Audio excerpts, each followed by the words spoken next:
ఒక ఊళ్ళో ఒక రైతు ఉండేవాడు. అతడు తన పొలంలో మొక్కజొన్న పంట వేస్తాడు.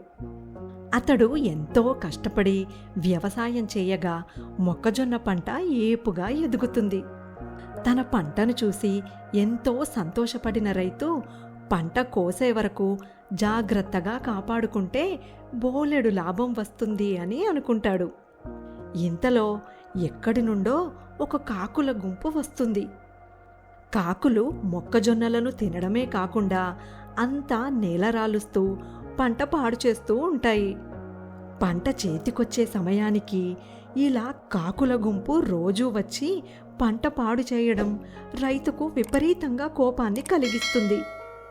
కాకుల వల్ల జరుగుతున్న నష్టాన్ని ఆపడానికి మరునాడు రైతు తన పొలంలో ఒక వలను పన్నుతాడు.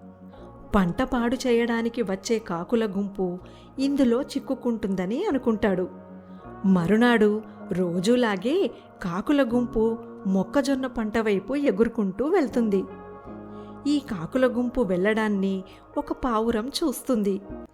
ఇన్ని కాకులు ఎక్కడికి వెళ్తున్నాయో నేను చూస్తాను అని అనుకున్న పావురం వాటి వెనకే వెళ్తుంది. కాకులన్నీ వలను చూసుకోకుండా పంట మీద వాలతాయి.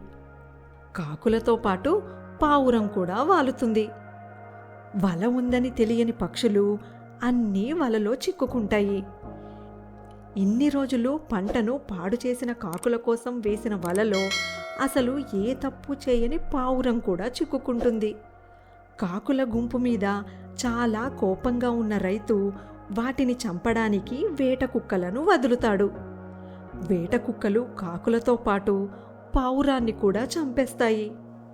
ఏ తప్పు చేయకపోయినప్పటికీ కేవలం తప్పు చేసిన కాకులతో కలిసి ఉండడం వల్ల పావురం కూడా ప్రాణాలు పోగొట్టుకుంటుంది. అందుకే మనం మంచివారితోనే సావాసం చేయాలి.